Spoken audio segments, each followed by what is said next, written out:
નમસ્કાર મિત્રો, મહાદેવ એજ્યુકેશન ચેનલમાં આપ સૌનું હાર્દિક સ્વાગત છે। મિત્રો, આજના વિડીયોમાં આપણે લઈને આવી રહ્યા છે યુડાયસ પ્લસમાં શિક્ષકોની પ્રોફાઇલ એટલે કે ટીચર પ્રોફાઇલ કેવી રીતે અપડેટ કરવી, તો તેના વિશે સંપૂર્ણ સ્ટેપ આપણે જાણીશું। તો વિડીયોમાં અંત સુધી બન્યા રહેજો અને વિડીયો જો ગમે ખરેખર તો વિડીયોને લાઇક કરી શેર કરજો તમામ મિત્રો સુધી, અને ચેનલ પર નવા હોય તો ચેનલને સબસ્ક્રાઈબ કરજો। તો સૌથી પહેલાં આપણે ગૂગલ ક્રોમ બ્રાઉઝર ઓપન કરવાનું છે। ત્યારબાદ એમાં યુડાયસ પ્લસ વેબસાઇટ એન્ટર કરવાની છે। પછી પ્રથમ જે વેબસાઇટ અહીંયા શો થાય છે યુડાયસ પ્લસ, એના પર ક્લિક કરીશું આપણે। એટલે અહીં આપણે લોગિનના ડેશબોર્ડ પર આવી જઈશું। તો આમાં લોગિન ફોર ઓલ મોડ્યુલ એના પર ક્લિક કરીશું આપણે, કોર્નર પર જે દેખાય છે એના પર। ત્યારબાદ અહીંયા રાજ્ય પસંદ કરવાનું છે, જે પણ સ્ટેટમાંથી આપ હો એ રાજ્ય પસંદ કરવાનું છે। હું ગુજરાત પસંદ કરીશ અહીંયા। ત્યારબાદ ગો બટન પર ક્લિક કરીશું। હવે આપણે ટીચર મોડ્યુલમાં કામ કરવાનું છે। અહીંયા ઘણા બધા મોડ્યુલ તમારી શાળાના ઓપન થશે, પણ આપણે ટીચર મોડ્યુલમાં કામ કરવાનું છે, એટલે ટીચર મોડ્યુલ પર લોગિન કરીશું।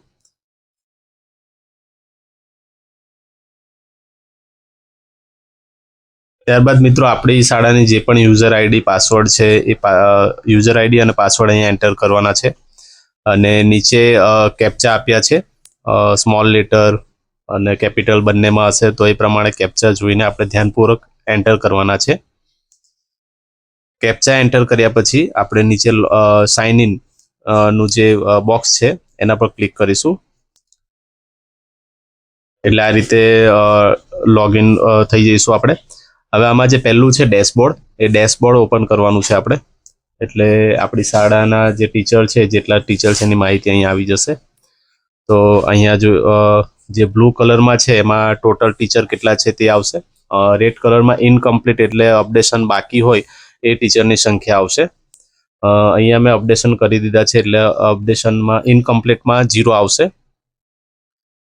આ જે ટોટલ છે બ્લુમાં અને ઇનકમ્પ્લીટ, એ બંનેની સંખ્યા મેચ થઈને તમારી શાળામાં જે કુલ શિક્ષકો છે એ મેચ થવા જોઈએ, એ આપણે ધ્યાનમાં લેવાનું છે।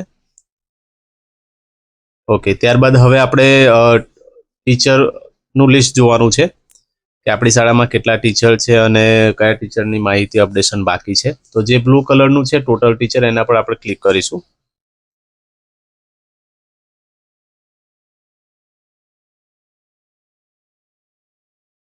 એટલે અહીંયા ટીચરની બેઝિક ડિટેલ, જેટલા પણ ટીચર હશે આપણી શાળામાં એ ટીચરની બેઝિક ડિટેલ અહીંયા આવી જશે। અહીંયા લિસ્ટ આવી જશે ટીચરનું, બેઝિક ડિટેલ છે, પછી આધાર સ્ટેટસ છે, અને આ અપડેટમાં જે 3 બોક્સ દેખાય છે તમને, જીપી, એટી અને ટીડી, તો આ 3 ફોર્મ આપણે ઓપન કરીને વારાફરથી અપડેટ કરવાના છે। જો અપડેટ થઈ જશે તો અહીંયા તમારે પણ ગ્રીન કલરમાં શો થશે, અને અપડેટ કરવાના બાકી હશે તો રેડ કલરમાં 3 બોક્સ બતાવશે। તો હવે આપણે જનરલ પ્રોફાઇલ અપડેટ કરીશું પહેલાં। તો હું જનરલ પ્રોફાઇલ પર ક્લિક કરીશ, એટલે આ રીતે ફોર્મ ઓપન થશે। તો એમાં જે પણ ટીચરની ડિટેલ છે આપણે ફિલઅપ કરી દેવાની છે, અને ડિટેલ હોય તો એમાં ચેક કરી લેવાની છે કે કોઈ ડિટેલ ખોટી નથી ને।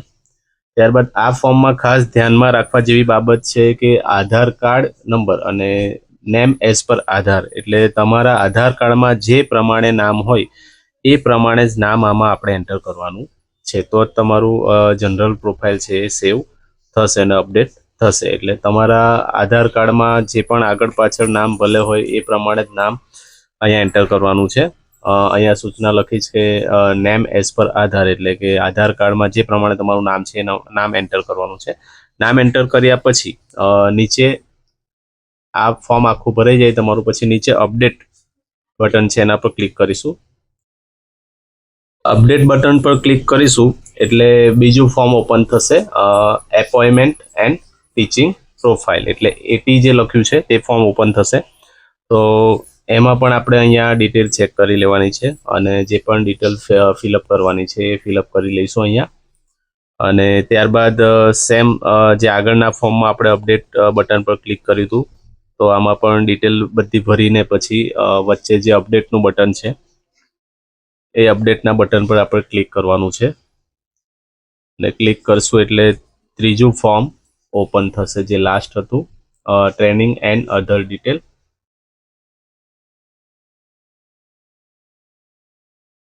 એમાં પણ જે પણ ડિટેલ આપણે ફિલઅપ કરવાની છે એ આપણે ફિલઅપ કરીશું. અહીંયા અપડેટ બટન ક્લિક કરશો એટલે સક્સેસફુલી સેવનો મેસેજ આવશે.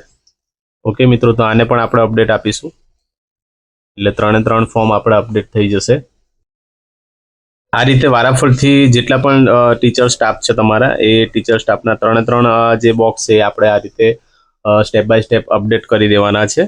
એટલે જે પણ ટીચર છે, જેટલો સ્ટાફ છે આપણો, એ બધામાં ગ્રીન કલર અહીંયા શો થઈ જશે. 3 જે ખાના છે એ અહીંયા ગ્રીન કલરમાં આપ જોઈ શકો છો. મેં અપડેટ કરેલા છે એટલા માટે. બધા ટીચરની ડિટેલ અપડેટ થઈ જાય પછી આપણે ડેશબોર્ડ પર આવવાનું છે.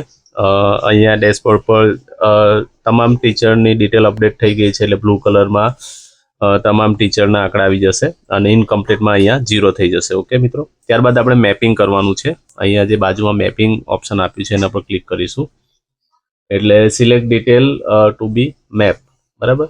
એમાં સિલેક્ટ કરવાનું છે એટલે પહેલું તો HOS એટલે કે હેડ ઓફ સ્કૂલ, જે પણ તમારી સ્કૂલના હેડ છે એને સિલેક્ટ કરીશું. બાજુમાં રિજનમાં બતાવી દેવાનું છે, સેમ એઝ સ્કૂલ એટલે આ સ્કૂલમાં હોય તો, ફ્રોમ અધર સ્કૂલ હોય તો અધર સ્કૂલ, બરાબર. ત્યારબાદ નીચે સિલેક્ટ સ્ટાફ બી મેપ નામ સિલેક્ટ કરી લેવાનું છે. એ જ રીતે આ રીતે તમામ ટીચરને આ રીતે આપણે મેપ કરી દેવાના છે. તમામ ટીચરને આ લિસ્ટમાંથી તમે સિલેક્ટ કરીને આ રીતે મેપિંગ કરી લેવાના છે. મેપિંગ થઈ જાય ત્યારબાદ વ્યૂ મેપ લિસ્ટમાં તમે જોઈ શકો છો કે તમામ ટીચર મેપ થઈ ગયા છે, એનું લિસ્ટ અહીંયા શો થઈ જશે.